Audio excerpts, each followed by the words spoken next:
FPL Gameweek 16 has been crazy with the 5 free transfers we got because of AFCON players leaving FPL. So in this video we are going to be taking a good look at who are the top transfers to bring in forwards, midfield, defense, as well as a wild card and a free hit for you guys that I do every week. And I think it's worth looking at captaincy as well, since Haaland isn't necessarily hauling every week. So without further ado, let's get into it.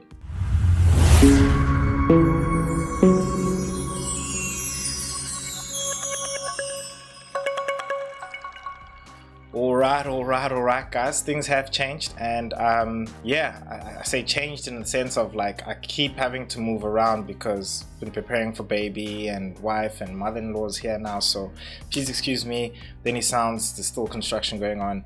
Anyway, nonetheless, everything I do use is from the FPL Force app, and you can get 50% off if you are subscribed to the channel. So subscribe and you can get a 14-day free trial if you just want to try out the app and the tools that it has as well. There are many features that you can get there, as well as even personal coaching if you want, and you have a lot of dilemmas and you just want to figure out things exactly like a wild card. So for the wild card team, let's get into it. Game week 16 wildcard. I have Raya in goals with Timber, Anderson and Coyote. They have good fixtures coming up really in a row, including Anderson himself as well. So it makes sense to have him in there, as well as Coyote with Brentford as well. I think that could really be a Collins pick if you really wanted to, and go more so on the defensive contribution side. But usually how I like to play in my defense is having 2 attacking midfielders, 1 DC orientated defender, and that's why you have those 3 picks there in the defense. Raya is just a set and forget goalkeeper. As expensive as he is, he could be a Donnarumma for you if you do want to go with a keeper who is still in a good team, but they're just not all that consistent. In the midfield, you do have Saka, Bruno Fernandes, Wilson and Foden. I think those 3, Bruno Fernandes, Foden and Saka, are an obvious to have and keep. Wilson really is the enabler along there with Dewsbury Hall, who has good fixtures coming up from game week 18. Wilson having good 3 fixtures in a row, I think it just makes it obvious for him to bring in with a good entry point, playing against Bournemouth as well. So trying to stack up in terms of having a really good squad, and you'll see on the bench there with Dewsbury Hall I have Gahey and O'Reilly in the defense as well, so that you can just rotate and not have to worry about whether or not players are going to play or not play in terms of minutes, because we are going into a heavily fixture congested time in Christmas. So I think the idea with your wild card right now should be basically like every player needs to be a starter, at least a starter, and then of course if they can bank 90 minutes, then of course let's just have them for 90 minutes. Let's have a 90-minute playing player basically. Going into the strike force, we have Danny Welbeck, Haaland and Thiago. I think Haaland, Thiago, obvious choices, with Thiago being one of the most transferred in players, along with Foden and Bruno Fernandes as well. Danny Welbeck really could be anybody. I think he could be Raul Jimenez. I just know that you know, they got Liverpool in this game week, which is not a bad game to go for, as well as they got West Ham following up after that as well, and I think another good game. So I think he's worth keeping, but his minutes are coming into question, in all honesty, and this is why I say, you know, almost anybody could be in that position, and that's why I'm just naming some names for you. But the idea, as I mentioned, is to try and get everybody in the squad that actually does play and starts as well. And I just feel like Danny Welbeck being on set pieces as well as penalties, a great pick to have, opposed to other options in his price bracket there. Now, that being the wild card, let's take a good look at the free hit for game week 16. Game week 16 free hits, we do have Raya in goals still with Timber, Anderson, and the change here is Matty Cash playing against West Ham there.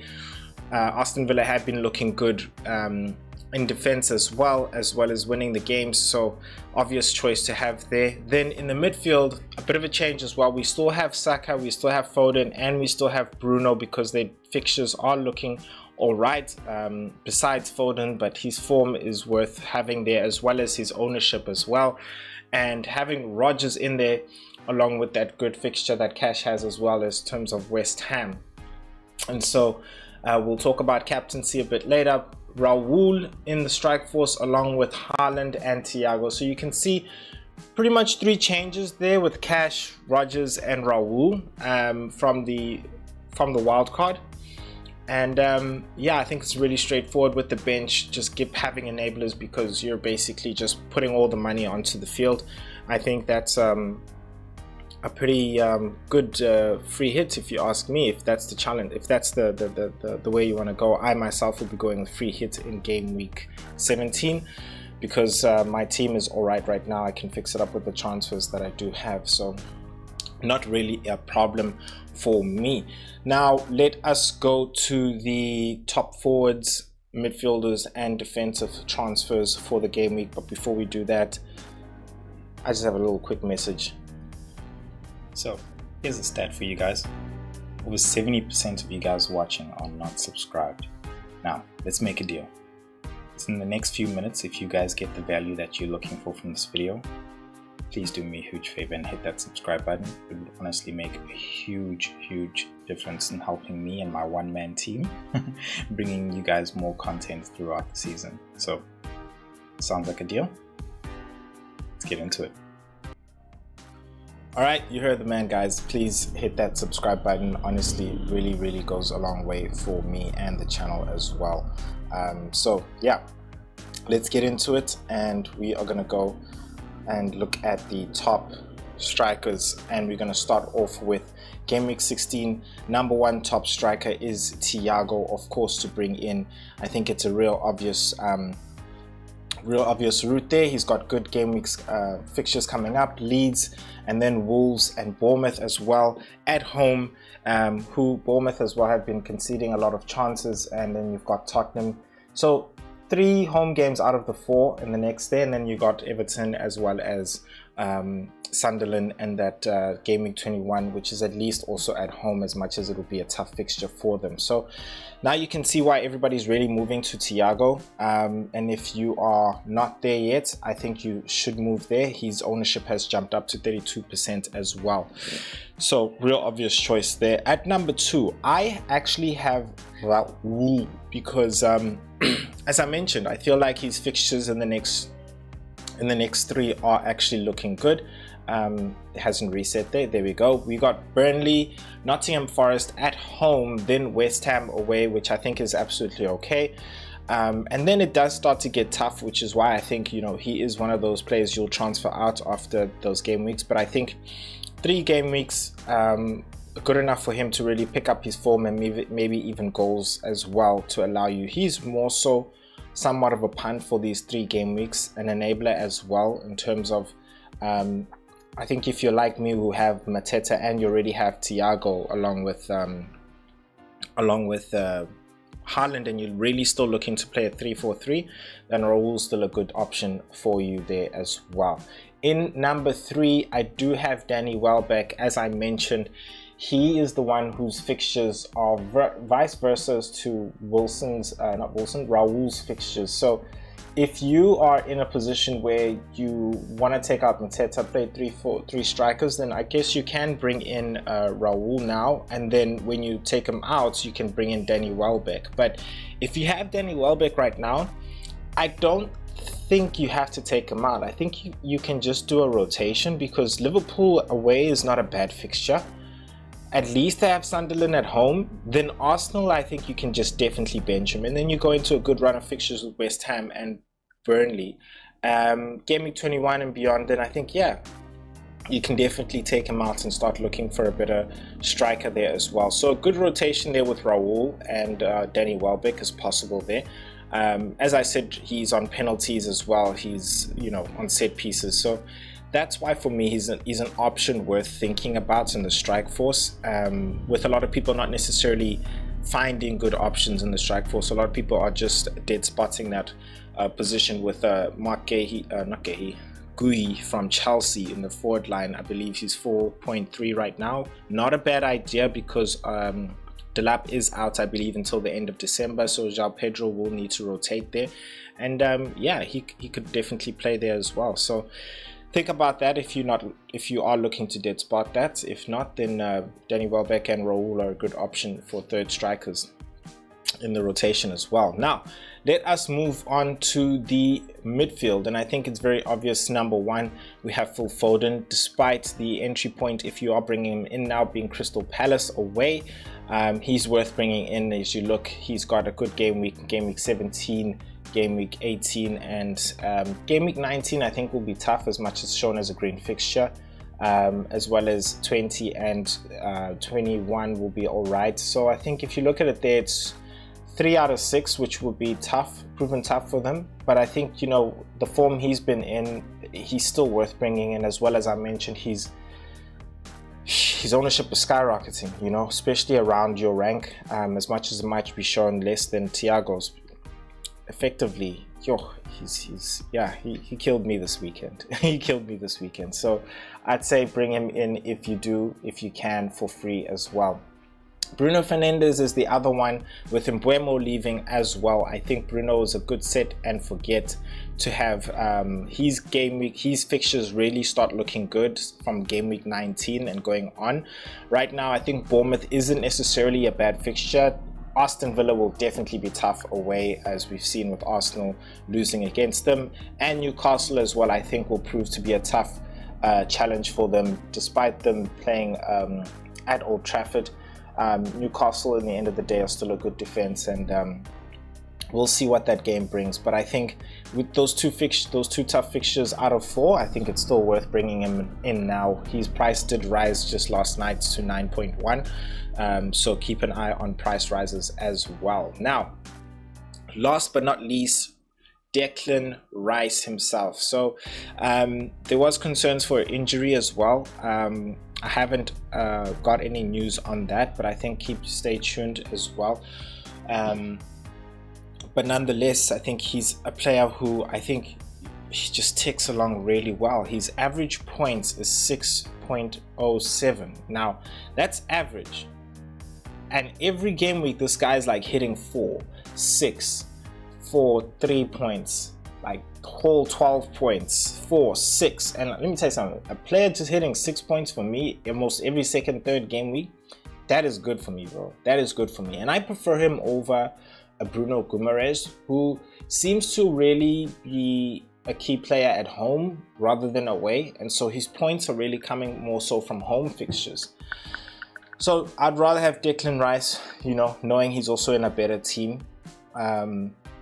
And that's just my opinion. So if you are looking at, you know, do I bring Declan Rice in or do I bring in Bruno Guimaraes? I think Declan Rice, and he's for me still also ahead of Saka, who is now in a bit of a rotation competition with Madueke coming in. Of course, Saka will start, but will he play 90 minutes?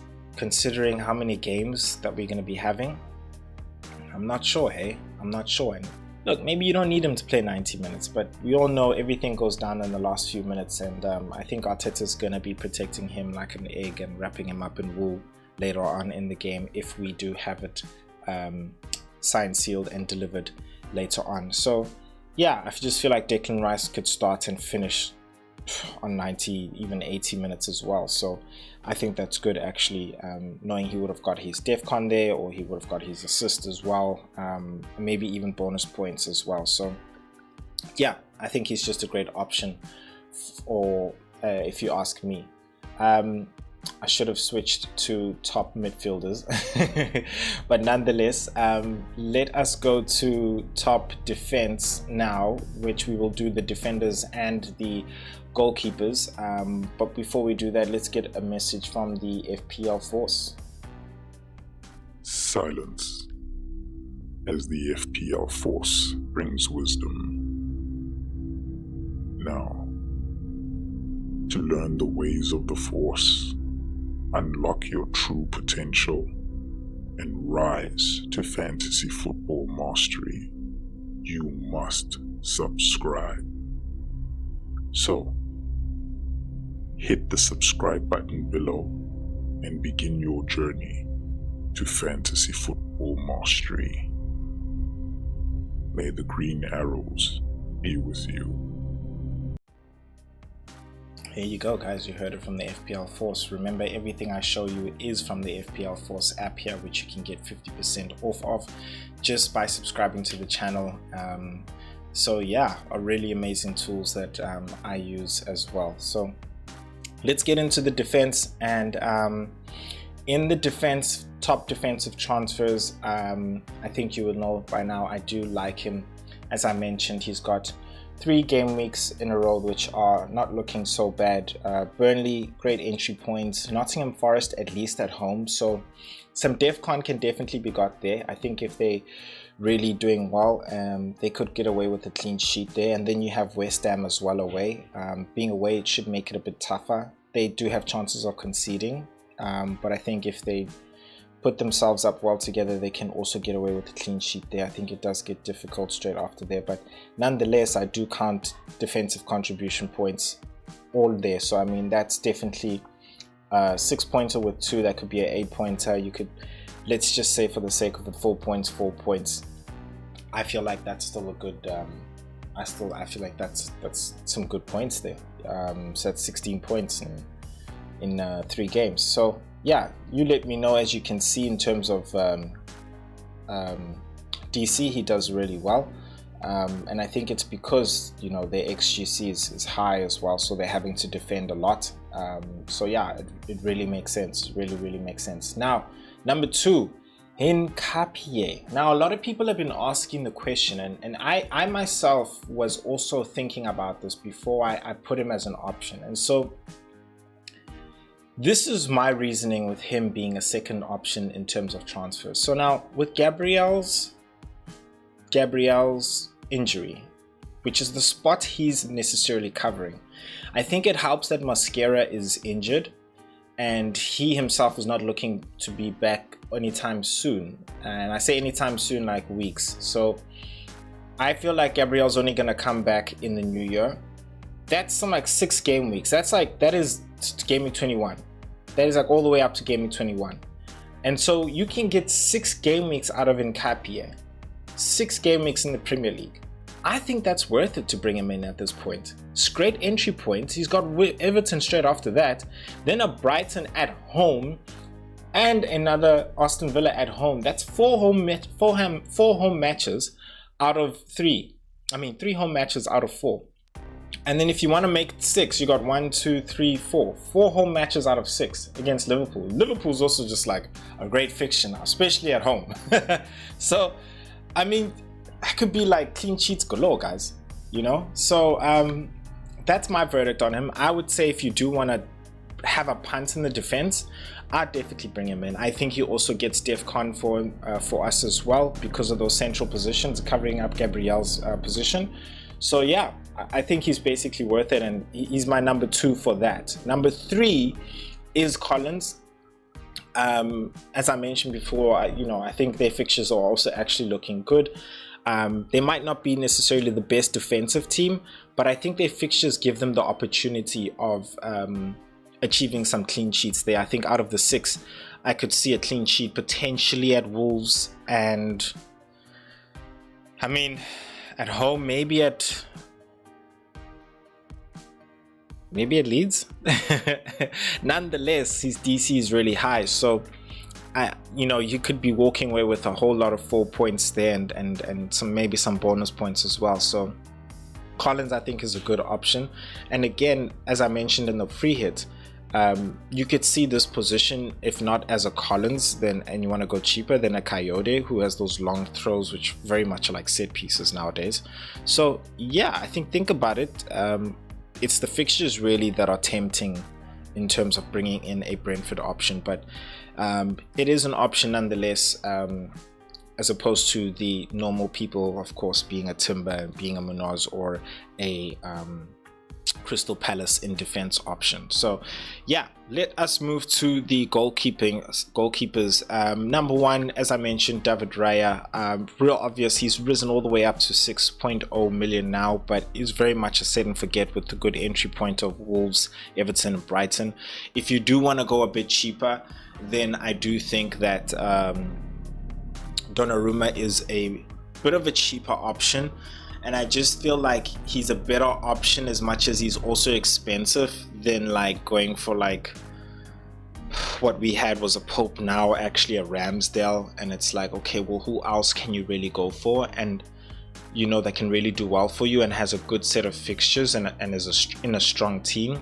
Now, Martinez from Aston Villa has one good fixture. Straight after that, they don't necessarily look all that great, and so that's why Leno at number 3 popped into my head, and it's like, well, he's got good fixtures for game week 16, 17 and 18. And then I think, again, just like the strike force with Danny Welbeck and Raul, you could rotate from Leno back to Verbruggen. And I say rotate because we got 5 free transfers now, guys. I think if you use them well and not use all of them in one shot, which, bear in mind, look, I think if you're having a challenging season like myself, I'm not necessarily where I want to be, I'm tempted to do it, but I have to listen to the light side of the force and just be like, calm, strategy, plan. And I think if you strategize and you plan, you can actually have a very good rotation with Leno and Verbruggen in those 3 game weeks. So yeah, that's my suggestion there. Let us take a look at captaincy. I don't think I actually, yeah, let us take a look at captaincy. So game week 16 captaincy options. This one is not going to be necessarily a long one, but let's just touch on it. So Haaland number 1 again, and it's default. It's not like I want to put him as captaincy. It's necessarily look at that ownership, just below that 50 million price point. 73% ownership. That's what you're going up against, bro. That's crazy. And I say that because there'll be some of you in there that is like, yeah, man, I went up against him, man, when he hauled and he got that 28 points, and I thought he was gonna blank again. But you know, Fulham didn't do the job for us, you know. And I think you can go against him again in Crystal Palace, especially because of the form he's in now is not necessarily all that great, in the sense of him really only getting a whole 1 in 4 games. So Saka really becomes a good option because of Wolves' performance in almost every, probably the last 4 games. There's always been a double-digit haul in those games, right? So, and the least is like 9 points. So you know that he can get 9 points, if not him, somebody else, if of course captaincy is almost like strike of the luck. But it just makes obvious, and I saw on Twitter somebody asked, you know, do we go Saka or do we go Timber? And I was like, Saka's the light side choice and Timber's more so the dark side choice, because the dark side does have its power in the sense of Timber could get some DC, he's playing center back, and maybe even an attacking threat. We don't know, you know, he does get into those good positions in corners. And so you could have that attacking threat, DC, and clean sheets, and that you put up all together along with bonus points. That's a haul, man. We've seen it before. 17 points in the defense, bro. 17 points. You captain that, and Haaland blanks to that ownership. That's a skyrocket in rank rise. And so there's the power of the dark side, you know, just tempting you to go with that huge differential.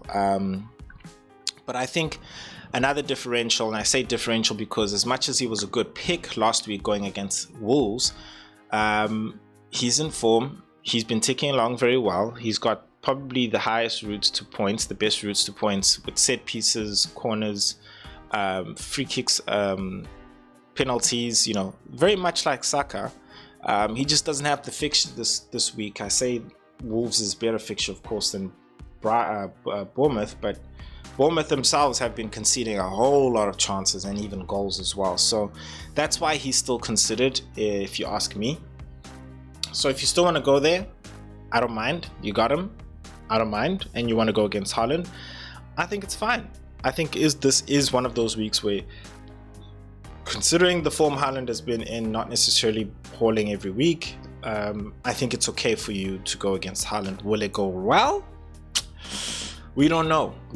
Let's see what the FPL Force says himself. So one of the great tools we have here is the FPL Force, where you can actually chat to him, and we have a number of questions you can actually ask the FPL Force. So any one of them, from transfers, player comparisons, chip usage, benching. Let's check with captaincy and ask who is the best differential and see what it actually says this game week. If you ask now, then it will spin it up and it will give you an answer. And also the FPL Forces Vision, Dewsbury Hall captain, differential captain ownership 7.6, form 9.8, fixture difficulty 3, projected 9.8 points. Fair, few dare, but the Force confirms that this is the hidden path to ascending. Whew. Yeah, that is, because none of us would have actually anticipated Dewsbury Hall actually hauling in the previous 2 game weeks, or out of the 3 actually. So yeah, I totally get where the FPL Force is coming from there. Do I think he has a great fixture? Not necessarily. Can't remember what fixture that they actually have.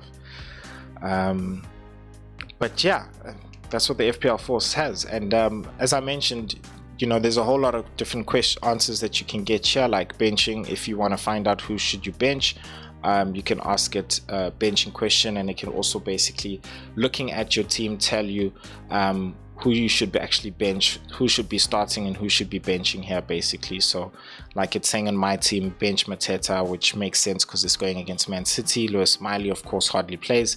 Then Calafiori of course is on the bench because he's got a red card, in Dubravka, so I should play these players.